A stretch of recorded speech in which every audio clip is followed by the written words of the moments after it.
Oke, shalom kepada kita semua. Kepada saya, pagi ini saya sangat-sangat diberkati dengan bacaan firman Tuhan pada kemarin, dan untuk hari yang kedua, ini hari kedua untuk saya mengupload lagi video untuk membaca dan juga mempelajari firman Tuhan.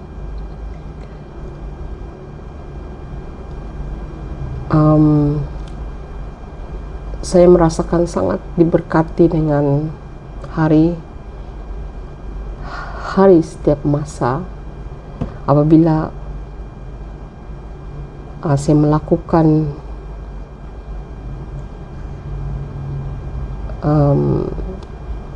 ini adalah satu challenge untuk saya praktiskan di dalam kehidupan saya, dan saya akan memastikan dengan latihan ini akan menjadikan satu kebiasaan kepada diri saya untuk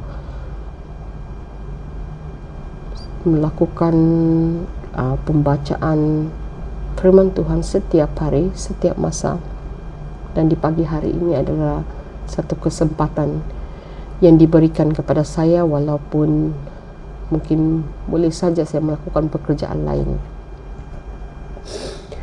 Sebelum itu saya ingin membawakan kita semua untuk berdoa di dalam hati kamu, dan saya berdoa di sini. Ya Bapa kami, syukur dan puji Tuhan atas pernyataan Bapa sepanjang istirahat tidur malam kami. Kami bangun pada pagi ini dalam keadaan yang baik. Terima kasih Bapa atas kesempatan ini Bapa.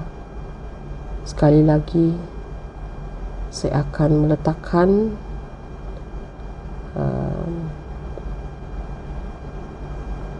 tekad untuk melaksanakan kebaktian pribadi saya, dan hari ini adalah hari yang kedua. Biarlah ia terusan berjalan dengan lancar. Berkati pelajaran yang akan saya pelajari sebentar lagi.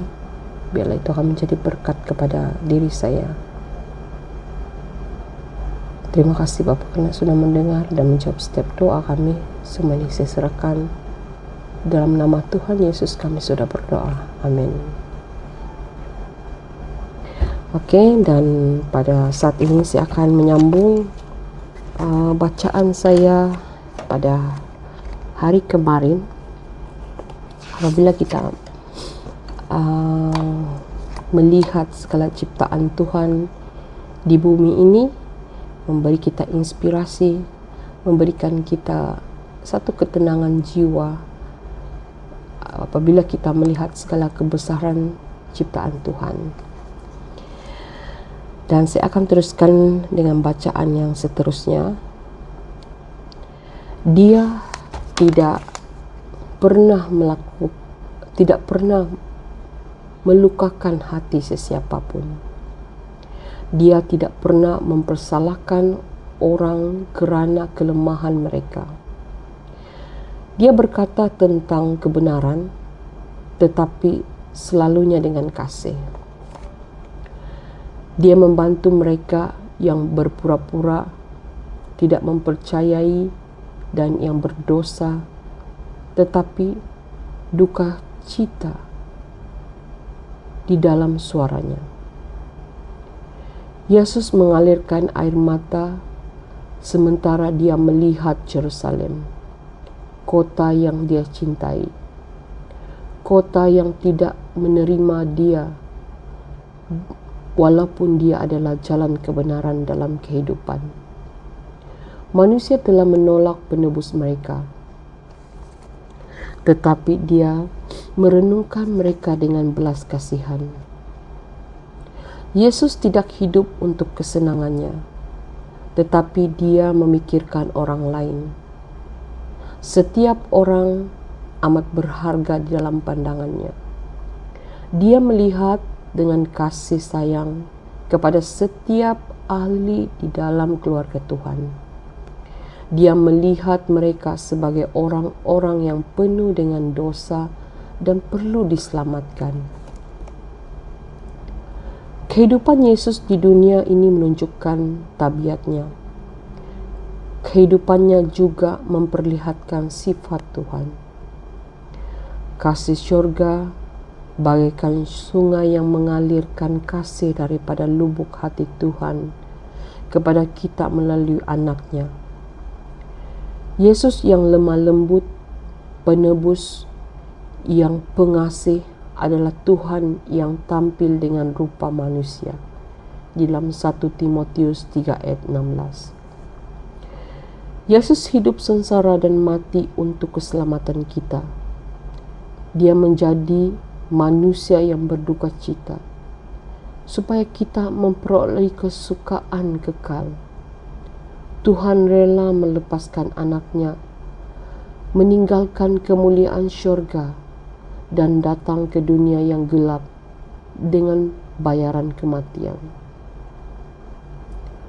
Tuhan lepaskan anaknya yang berharga, meninggalkan kedudukan mulianya dan menyembah malaikat syurga.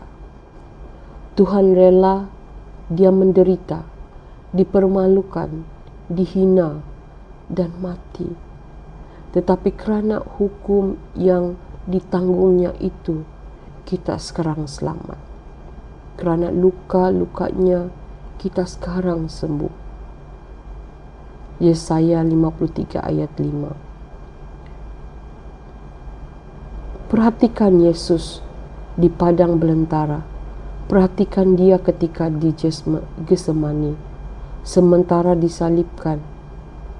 Di situ anak Tuhan yang sempurna memikul dosa-dosa kita.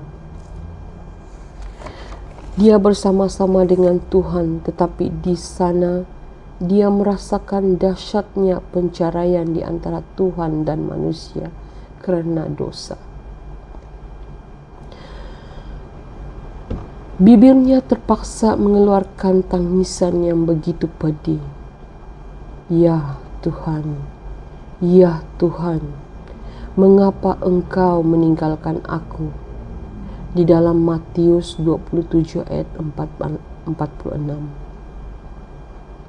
Dia tahu kelemahan yang sangat besar tentang dosa, ialah memisahkan manusia berdosa daripada Tuhan. Betapa beratnya dosa itu menghancurkan hatinya. Anak Tuhan tidak menyerahkan hidupnya supaya Tuhan kasihkan kita. Yesus tidak mati supaya Tuhan rela menyelamatkan kita. Tidak, kerana demikianlah Tuhan mengasihi dunia ini sehingga diberinya anaknya yang tunggal. Yohanes 3 ayat 16. Tidak benar bahawa Bapa kasihkan kita kerana Kristus mati untuk kita. Dia berikan anaknya mati kerana dia mencintai kita. Melalui Kristus, Tuhan curahkan kasih-Nya yang tidak terhingga kepada dunia yang berdosa ini. Tuhan menjadikan sekeliling manusia itu sahabat-sahabatnya. 2 Korintus 5 ayat 19. Tuhan menderita bersama-sama anak-anaknya. Rasa sakit ketika di Getsemani dan kematian di atas kayu salib. Bapa telah melunaskan bayaran untuk menyelamatkan kita daripada dosa. Yesus berkata, Bapa itu mengasihi aku, sebab aku bersedia menyerahkan nyawaku, supaya aku boleh menerima kembali. Yohanes 10 ayat 17. Oleh itu, Bapa-Ku mengasihi anda, kerana Dia kasihkan aku lebih daripada menyerahkan nyawanya demi menebus Anda. Aku mati menggantikan Anda untuk memikul dosa-dosa Anda. Karena aku melakukan itu, aku lebih dekat kepada Bapa-Ku. Sekarang Tuhan adil dan saksama apabila menyelamatkan orang-orang berdosa yang percaya kepada Yesus. Hanya Anak Tuhan yang boleh menebus kita dan menyelamatkan kita daripada dosa. Hanya Dia yang bersatu dengan Bapa dapat menjelaskan kita tentang Tuhan. Hanya Dia yang mengetahui betapa tinggi dan betapa dalamnya kasih Tuhan itu.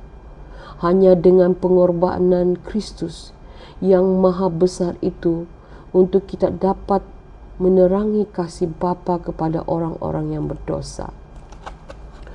Kerana demikianlah Tuhan mengasihi dunia ini sehingga diberinya anaknya yang tunggal. Yohanes 3 ayat 16. Dia benarkan Yesus tinggal bersama-sama manusia untuk memikul dosa-dosa mereka dan mati untuk mereka. Tuhan menyerahkan anaknya kepada dunia ini. Kristus dapat mengetahui bagaimana perasaan serta apakah kehendak kita. Dia bersama-sama dengan Tuhan, tetapi Dia menjadi salah satu daripada kita dan akan sentiasa bersama-sama kita. Yesus tidak malu mengaku mereka itu saudara-saudaranya. Ibrani 2 ayat 11. Yesus Kristus ialah korban bakaran kita. Dia membela kita. Dia adalah saudara kita, berdiri selaku manusia di hadapan takhta Bapanya. Dia akan menjadi salah satu daripada kita untuk selama-lamanya. Dia adalah anak manusia. Yesus perlakukan semua ini untuk mengangkat kita daripada kehancuran dosa. Dia mau kita memantulkan kasih Tuhan dan membahagikan kegembiraan hidup dalam Dia. Bapa memberikan anaknya untuk menebus kita. Dia telah membayar dengan nilai yang tinggi dan membuat pengorbanan yang besar. Harga yang mahal itu sepatutnya dapat menolong kita untuk mengerti apa yang dapat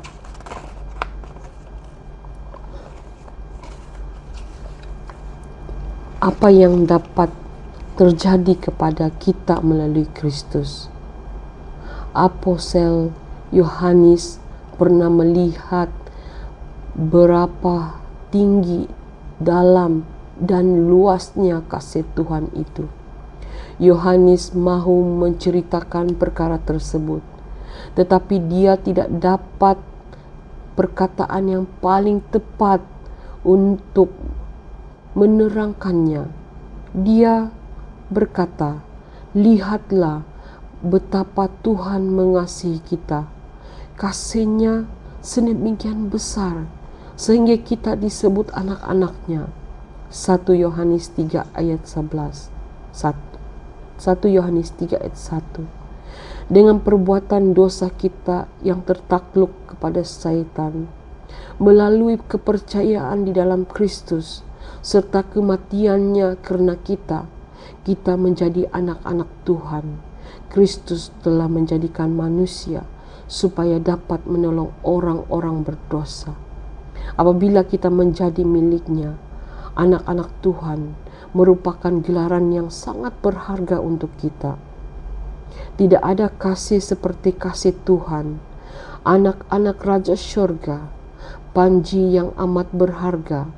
Betapa indahnya memikirkan tentang kasih Tuhan yang besar kepada dunia yang menolak kasih-Nya. Kita dapat merasa kerendahan hati oleh memikirkan tentang kasih Tuhan. Fikiran seperti ini, sebagaimana ditunjukkan dengan kematian Yesus, sepatutnya menuntun hati kita dekat kepada Tuhan. Apabila kita menyelidik sifat Tuhan, kita dapat melihat belas kasihan, kelemah lembutan dan pengampunan. Kita juga dapat melihat keadilan. Kita menyaksikan banyak bukti kasih-Nya yang tidak terkira, suatu kasih yang lebih besar daripada simpati seorang ibu di atas anaknya yang tidak menuntut. Terima kasih atas pelajaran yang sudah pun saya bacakan sebentar tadi. Kita tidak dapat menyatakan satu perkataan yang begitu dalam dengan kasih Tuhan yang sudah Dia curahkan kepada umat-umatnya di dunia ini. Sama seperti dengan Yohanes sendiri, tidak dapat mengungkapkan apa kata-kata yang begitu dalam kepada pengertian tentang kasih Tuhan. Sepatutnya kita sangat bersyukur dengan kasih Tuhan yang sudah diberikan kepada kita. Kita harus bersyukur setiap hari, setiap masa, kerana kasih yang dicurahkan oleh Tuhan itu sangat-sangat luar biasa dalam kehidupan kita. Terima kasih kerana buku ini sudah pun memperingatkan saya tentang betapa besarnya pengorbanan Tuhan, betapa besarnya kasih Tuhan kepada diri saya. Semoga ini akan menjadi inspirasi kepada Anda semua juga. Semoga Tuhan memberkati kita. Berjumpa lagi kita di hari yang ketiga ya. Shalom.